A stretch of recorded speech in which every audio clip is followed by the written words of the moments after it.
예, 오늘은 특별한 설명을 많이 하지는 않겠고요. 본문에 나와 있는 내용만 우리가 한번 보도록 하겠습니다. 교회 그러면 우리가 건물이 아니라 오늘 보니까 빌립보 교회에 편지를 보내는데 바울이 1절에 보면 빌립보에 사는 모든 성도와 또 감독들과 집사들에게 편지하노니, 예, 너무나 잘 알고 계시지만 교회 그러면 건물이나 기타 다른 것이 아니라 한 사람 한 사람, 우리 성도님들 한 사람 한 사람, 여러분이 바로 교회라고 하는 것을 다시 한번 언급하고 있고요. 그리고 교회에 있어서 꼭 필요한 것이 뭔가 2절에 보면 예수 그리스도로부터 은혜와 평강이 너희에게 있을지어다.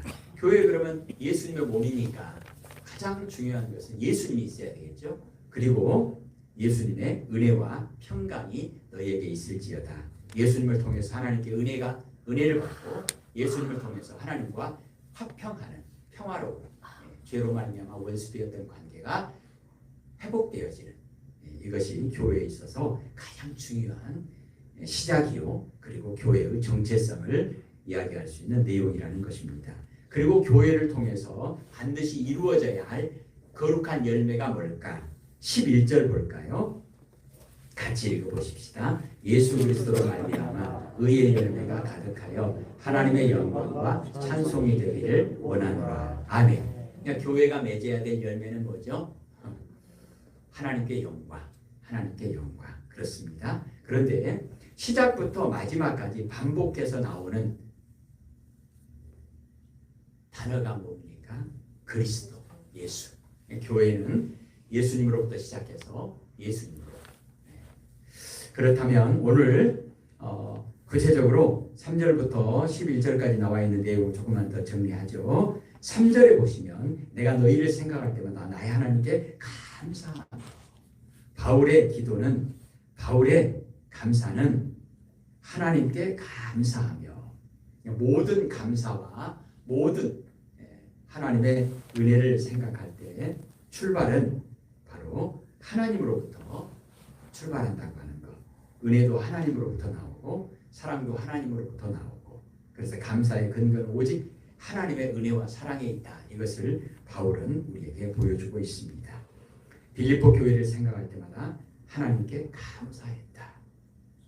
우리도 서로 우리를 생각할 때마다 하나님께 감사할 수 있는 그런 은혜가 충만하기를 소원합니다. 그리고 4절에 보면 간구할 때마다 너희 무리를 위하여 기쁨으로 항상 간구하는, 지금 빌립보서는 바울이 감옥에 갇혀서, 억울하게 감옥에 갇혀서 빌립보 교회 성도들에게 보내는 편지의 내용인데, 빌립보서의 중요한 특징 가운데 하나가 뭐냐면 기쁨이라고 하는 단어가 반복해서 나오고 있죠. 대표적으로 빌립보서 4장 말씀에 내가 다시 기뻐하노니, 내가 다시 말하노니, 기뻐하라, 기뻐하라, 기뻐하라. 상황은 기뻐할 수 있는 상황이 전혀 아닌데 어떻게 감옥에서 이렇게 기뻐할 수 있을까? 어떻게 감옥에서 감사할 수 있을까? 어떻게 감옥에서도 축복할 수 있을까? 그 모든 은혜와 그 모든 근거가 하나님께 있다고 하는 것. 자, 그렇다면 감사의 이유는 무엇인가? 바울은 감옥에서 언제 사형당하게 될지 모르는 아주 어려운 상황에서도 빌립보 교회를 생각할 때 감사한다, 이렇게 고백합니다. 뭘 감사할까? 오늘 본문에 나와 있는 내용만 보자면요, 5절에 한번 보십시다. 너희가 첫날부터 이제까지 복음을 위한 일에 참여하고 있기 때문이라.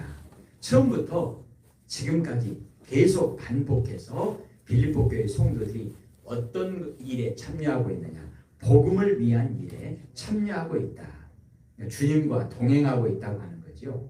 복음 그러면 대표적으로 죄에서 구원받는 예수 그리스도 그 이름 붙잡고, 또 우리와 영원히 함께 하시겠다고 하는 임마누엘 그 이름 붙잡고 주님만 바라보고 주님과 동행하고 있다는 것입니다. 처음부터 마지막까지, 끝까지 참여하고 있다. 5절에 참여하고 있다. 이것이 사도 바울은 너무나 감사하다는 거예요.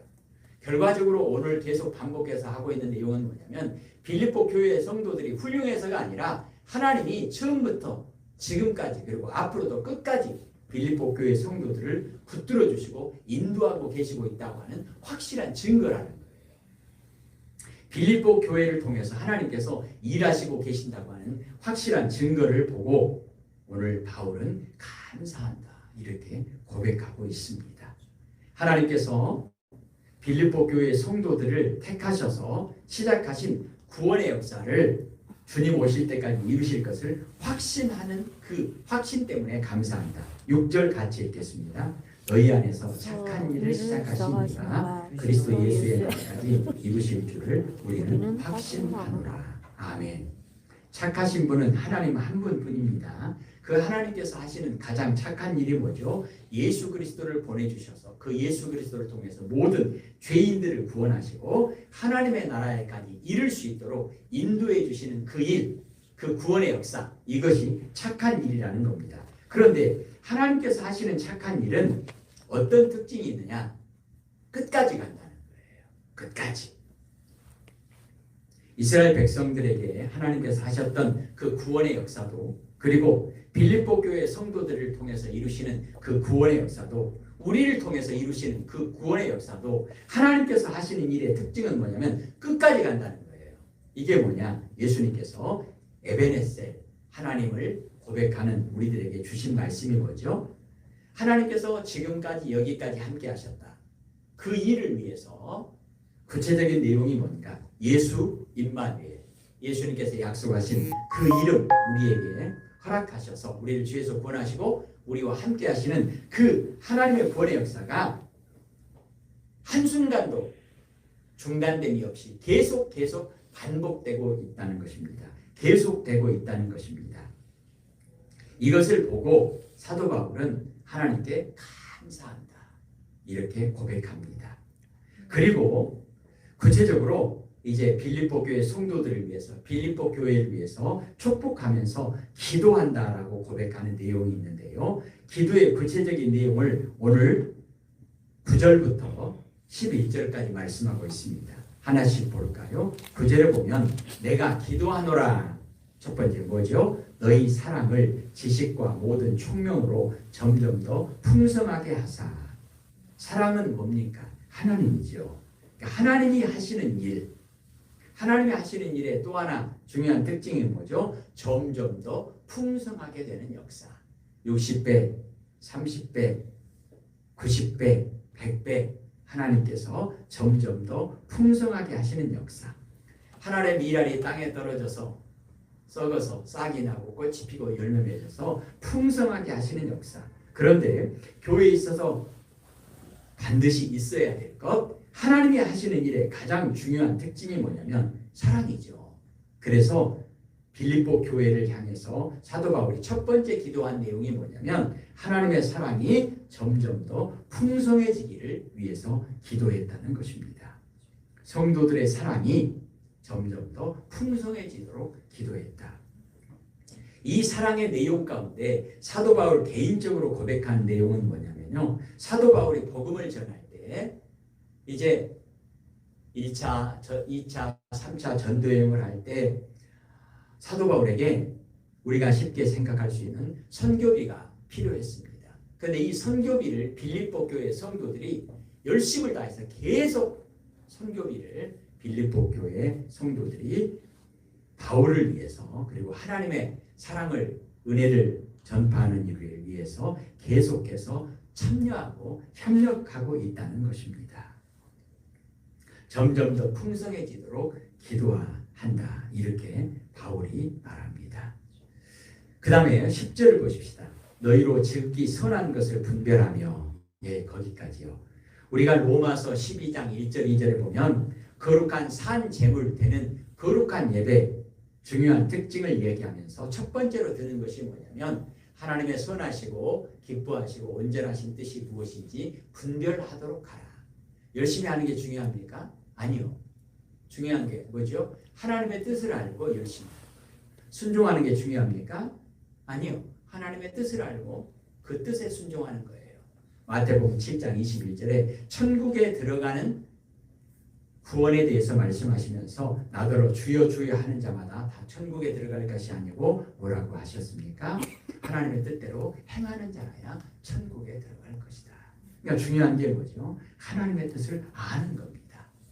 교회가 어떤 일을 할 것인가, 얼마나 열심히 할 것인가, 어떻게 크게 할 것인가, 이런 모든 것을 결정함에 있어서 중요한 것은 하나님의 사랑, 그다음에 두 번째는요, 하나님의 뜻이 무엇인가를 아는 거죠. 다윗은 항상 전쟁에 나갈 때 승리했습니다. 어떻게 그럴 수 있었을까요? 다윗은 항상 하나님께 기도하잖아요. 하나님의 뜻이 뭡니까? 예수님께서 십자가를 지셨습니다. 십자가를 지셨다는 것이 중요합니까? 그 전에 예수님께서 기도하시죠. 하나님의 뜻대로 하옵소서. 하나님의 뜻이 십자가를 지는 것이었기 때문에 그 예수님의 십자가가 그토록 우리에게 놀라운 하나님의 사랑과 구원의 역사를 이루는 것이었다는 말씀입니다. 그래서 사도 바울은 빌립보 교회를 생각할 때 빌립보 교회의 모든 성도들이 하나님의 선하신 뜻을 잘 분별할 수 있도록 도와주세요. 하나님의 뜻을 가르쳐 주세요. 이것은 우리가 평생에 기도할 제목이지만 특별히 내년을 앞두고 하나님, 내년에도 우리 교회 안에 그리고 이 땅에 있는 모든 교회 안에 하나님의 사랑이 충만하게 하옵소서.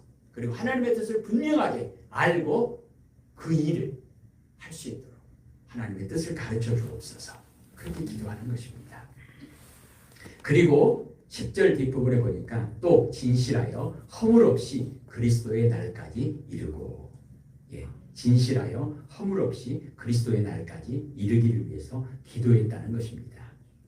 진실하고 허물 없이 그리스도의 날까지 이르기를 위해서 기도했다. 이것은 앞부분과 연결시켜 보면 하나님의 사랑이 끝까지 계속될 수 있다. 그리고 하나님의 선하신 뜻을 분별해서 그 선하신 뜻대로 하나님의 뜻대로 순종하는 것을 끝까지, 언제까지요? 예수님께서 오시는 그때까지. 우리 개인으로 본다면 살아있는 그 마지막 순간까지 하나님의 뜻대로 진실하여 허물 없이 그리스도의 날까지 이르게 하옵소서. 끝까지 좌로나 우로나 치우치지 않고 끝까지, 이번 주에 우리에게 주셨던 말씀처럼 끝까지 하나님만 우러러보며 예수님만 우러러보며 주님과 동행할 수 있도록 하나님 우리를 붙들어 주세요. 그리고 11절 같이 보십시다. 예수 그리스도로 말미암아 의의 열매가 가득하여 하나님의 영광과 찬송이 되기를 원하노라. 아멘. 의의 열매, 하나님의 자녀로서 합당한 성령의 열매를 위해서 기도하고 있습니다. 갈라디아서 5장 22절부터 23절까지 보면 성령의 열매 9가지를 말씀하죠. 사랑과 희락과 화평과 오래 참음과 자비와 양선과 충성과 온유와 절제니. 바울이 빌립보 교회를 향하여 궁극적으로 감사하고 기도한 것은 오늘 우리에게 주신 말씀처럼 6절을 한 번 더 읽으십시다. 시작. 너희 안에서 착한 일을 시작하시니까 그리스도 예수의 날까지 이루실 줄을 우리는 확신합니다. 아멘. 착한 일을 누가 시작하시죠? 하나님이 시작하시죠. 그럼 우리는 어떻게 이 착한 일에 참여할 수 있고 동참할 수 있겠습니까? 예수 그리스도와 함께 한 걸음 한 걸음 믿음의 길을 걸어가는 것입니다. 앞으로도 우리 교회는, 이 땅에 있는 모든 교회는 우리가 계획하고 우리가 어떤 일을 추진하는 것이 아니라 하나님께서 시작하시고 하나님께서 끝까지 이루어 가시는 그 일에 우리는요, 하나님의 종으로 목자 대신 하나님을 따라가는 하나님의 양으로 믿음의 길을 한 걸음 한 걸음 걸어가는 것입니다. 어떻게 해요? 예수님이 앞서가시고 우리는 뒤따라가는 거죠. 그래서 우리가 그런 찬양도 하잖아요. 주의 발자취를 따르니 어찌 그리 즐거운 일 아니까. 말도 안 되는 얘기지만 어떤 교회가 개척이 되면 처음에는 그 교회의 주인이 예수님이에요. 초인종을 딱 누르면 밖에서, 우리가 대문 밖에서 초인종 누를 때 초인종을 딱 누르면 그 초인종 옆에 간판도, 그 집 주인 간판 이름도 예수 그리스도. 그리고 안에서 대답할 때 이 집 주인은 예수님입니다 이렇게 대답하는데 10년이 지나고 20년이 지나고 30년이 지나고 40년이 지나면 교회가 커지거나 아니면 교회가 어떤 형태로든 세상에서 성공적인 그런 모습을 보이면 간판도 바뀌고 속에서 대답하는 그런 주인이 이름이 바뀐다고 하면 그것은 아무리 큰 성공과 업적을 이루었다 할지라도 그것은 더 이상 교회일 수 없다고 하는 것. 그렇잖아요. 오늘 우리는 끝까지 하나님께 영광 돌리는, 그리고 하나님께 찬양을 올려드릴 수 있는 하나님의 교회라고 한다면, 하나님께 영광 돌릴 수 있는 의의 열매가 가득한 하나님의 교회가 맞다면, 가장 중요한 특징이 뭐죠? 너희 안에서 착한 일을 시작하신 이가 그리스도 예수의 날까지 이루실 줄을 우리는 확신하노라. 사도 바울은 빌립보 교회 성도들을 볼 때 이걸 보았다는 거예요. 야, 지금도 하나님이 연연히 주인이시구나. 빌립보 교회에서 이루어지는 모든 일들은 누가 봐도 저것은 하나님이 시작하신 일이고 하나님이 여전히 그 일을 주관하고 계시는구나. 이걸 분명히 보고 이런 고백을 하고 있다는 것입니다. 변함없이 계속 끊임없이 예수님이 주인 되시고, 그리고 예수님이 주인 되시는 예수님의 교회가 맞다고 한다면, 예수님이라면 이럴 때 어떻게 하셨을까? 예수님이라면 이럴 때 이렇게 하시겠다. 그렇게 하는 거예요. 이거는 예수님이라면 이렇게 안 하실 것 같은데 그런 모습이 하나라도 나타난다면 그것은 예수님의 교회라고 말하기 어렵지 않겠습니까? 우리는 이것을 늘 조심해야 합니다. 우리는 세상에서 하나님께 영광 돌리기 위해서 우리가 더 커지고 우리가 더 강해지고 우리가 더 많은 업적을 남기고 세상 사람들에게 박수받고, 그것이 아닙니다. 끝까지 주여 나는 죄인입니다. 주여 나는 종입니다. 주여 말씀하옵소서. 주의 종이 듣겠나이다.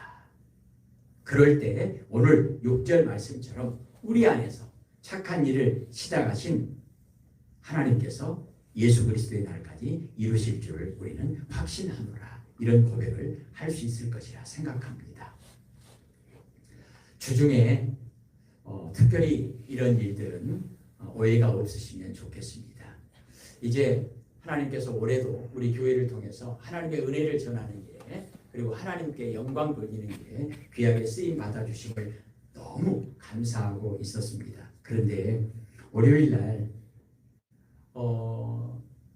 제가 35년 전쯤, 그 정도 양림교회 청년회 활동을 좀 했었습니다. 그럴 때 양림교회 집사님이었던 여자 집사님이 지금은 완전 할머니가 되셔가지고 권사님인데, 그 뒤로 저는 그분이 어디로 가셨는지 어떻게 사시는지 잘 몰라요. 근데 30년이 훨씬 넘었는데 35년 정도 지났을 것 같습니다. 뜬금없이 전화가 왔어요. 모르는 전화예요. 어떻게 하셨습니까? 그랬더니 옥과에 계시는데 그 교회 목사님이 신방으로 오셔가지고 무슨 이야기를 하다가 천국 이야기가 나왔대요. 그래가지고 천국이 나 아는데 뭐 정찬국이요? 맞대요. 어떻게 아시오? 그랬더니 그 목사님이 저희 신대원 1년 후배였더라고요. 우리 1년 선배님이었습니다. 그래가지고 이제 물론 그 권사님 아들이 미국에 사는데 우리 교회도 한번 왔습니다만은 그 아들이 저하고 연배가 비슷해서 해서 한번 뵌 적은 있었습니다. 근데 연락이 왔어요. 꼭 한번 뵙고 싶습니다. 전화번호 어떻게 알았습니까? 하여튼 어떻게 알았다고. 그랬더니 그 권사님이 얼마 전에 아저씨 할아버지가 세상을 떠나시고 이제 모든 것을 정리하는 그런 과정 가운데 하나님의 은혜가 너무 감사해서 이 TV를 볼 때마다 아프리카나 이런 지역에 너무 어렵게 사는 그런 아이들, 그런 걸 볼 때마다 내가 이렇게 편하게 사는데 저 아이들을 도울 수 있는 길이 있었으면 좋겠다. 그런데 방법이 없으니까 어떻게 할까 하다가 갑자기 생각이 났답니다. 그래가지고 전화번호를 알아가지고 저한테 전화를 했더라고요. 그래서 가서 만났습니다. 그리고 선교비 봉투를 받았습니다. 그래서 이 선교비를 어떻게 생각하셨습니까? 그랬더니 조금 전에 말씀드린 것처럼 하나님의 은혜를 보니 너무 감사하게 사는데 그렇게 도울 수 있으면 좋겠는데 하나님의 은혜를 나눌 수 있으면 좋겠는데 어떻게 할까 하다가 생각이 났답니다. 그래서 그래요. 그리고 남아프리카 공화국에 선교 협력하는 그 선교사님한테 연락을 했습니다. 그리고 특별히 그 선교비는 액수는 말씀드리지 않겠습니다. 상당히 큰 액수입니다. 이 선교비를 정말로 그곳에는 아이들 부모가 없거나 부모가 있는 가정이라 할지라도 하루 한 끼도 제대로 못 먹는 그런 아이들이 많거든요. 특별히 그런 아이들에게 이렇게 빵이라든가 죽을 나눠주는 그런 사역도 하고 있습니다. 기아대책기구하고도 연결되는 그런 일들인데요. 그래서 그 일에 이것을 좀 써주시면 좋겠다. 그래서 그렇게 보내면 100명분의 그 돈을 가지고 한 120명, 130명 먹입니다. 조금 더 이렇게 나눠서 먹이니까. 그리고 어젯밤에는 또 뜬금없이 대전에 있는 어떤 집사님에게 연락이 왔어요. 평상시 연락한 건 아니고 1년에 한 번이나 2년에 한 번이나 이렇게 연락을 합니다. 근데 뭐라고 얘기를 하냐면 목사님 저희들이 거기도 딸 둘인데 아직 젊어요. 지금까지 하나님의 은혜 가운데 너무 감사하게 1년 동안 살았는데 조금 하나님의 은혜를 좀 나누고 싶습니다. 그래서 통장 번호를 선교부 통장 번호를 가르쳐 줬겠죠. 그랬더니 하여튼 좀 보냈습니다. 액수는 적은 액수는 아닙니다. 그런데 제가 그 전화를 받고 왜 하나님께 감사했냐면 이번에 우리가 몽골에 정말로 너무 추워서 66 가정에 석탄을 배달을 했습니다. 너무 귀한 일이었어요. 배달하는 그 지역의 교회들과 또 선교사님들에게도 너무나 큰 은혜가 됐습니다. 그래서 그 사진을 보고 제가 그 지역을 몇 번 갔기 때문에 알고 있잖아요. 너무 감사해서 제 마음에 하나님 허락하시면 1월달, 2월달 거기는 한 6개월 정도가 겨울이니까 1월달, 2월달 한 2번 정도 더 이렇게 이 사역을 좀 했으면 좋겠습니다. 그 마음이 좀 들더라고요. 이 앞주에. 근데 어젯밤에 그 선교비가 도착했는데 오늘 한번 확인해 봤더니 1월달, 2월달 딱 할 수 있는 그 선교비를 보냈더라고요. 제가 이런 말씀을 드리는 것은 이것이 이런 일들이 제가 옥과에 가서 그 권사님하고 잠깐 기도할 때도 그렇고 이것은 도저히 사람이 하는 일이라고 도저히 설명이 안 된다. 이게 사람이 하는 일이라고 어떻게 설명이 되겠습니까? 그래서 오늘 제가 선교비를 보낼 때 제일 많이 생각하고 고민하고 기도하는 내용이 뭐냐면 이게 하나님이 하시는 일이 맞나? 내 생각 아닌가? 정말 하나님의 생각인가? 하나님이 하시는 착한 일인가? 이걸 제일 많이 고민하고 생각하거든요. 그리고 그런 일이 끝나고 나서 사인을 꼭 하나님께 받는 그런 부분을 기도하고 있는데 방금 제가 말씀드린 이 두 가지 이거만 있는 건 아니겠죠. 이 두 가지를 생각할 때 도저히 이게 사람이 하는 일이라고 생각할 수가 없는 거예요. 그래서 하나님이 올해도 우리 교회를 통해서 여러분 한 분 한 분을 통해서 하나님이 시작하신 착한 일 하나님께서 계속 이루어 가심으로 결과적으로 열매가 뭐죠? 목표가 뭐죠? 11절 다시 한번 읽겠습니다. 시작. 예수 그리스도로 말미암아 의의 열매가 가득하여 하나님의 영광과 찬송이 되기를 원하노라. 아멘. 그러면 어떻게 해야 의의 열매가 가득하고 오직 하나님께 영광과 찬송을 올려드릴 수 있느냐? 시작부터 끝까지 꼭 있어야 될 것이 뭐냐? 그것이 6절이에요. 6절 한 번 더 읽고 기도할게요. 너희 안에서 착한 일을 시작하신 이가 그리스도 예수의 날까지 이루실 줄을 우리는 확신하노라. 아멘. 기도하십시다. 하나님이 시작하신 그 착한 일이면 그 결과는 반드시 의의 열매를 맺고 하나님께 영광과 찬송을 올려드릴 수 있는 위대한 구원의 역사를 이루어 가신다고 하는 것을 우리는 잘 압니다. 하나님 감사합니다. 올해도 하나님의 은혜 가운데, 하나님의 은혜 가운데, 하나님의 은혜 가운데 하나님이 시작하신 착한 일 참여하며 믿음으로 순종하게 하심을 감사합니다. 아멘. 내년에도 그리고 다음 해에도 끝까지 임마누엘 하나님의 그 약속이 우리에게 성취되어져서 오직 하나님께 감사하며 영광 돌릴 수 있는 교회로 세워져 가게 하옵소서. 아멘. 예수님 이름으로 기도합니다. 아멘. 아멘.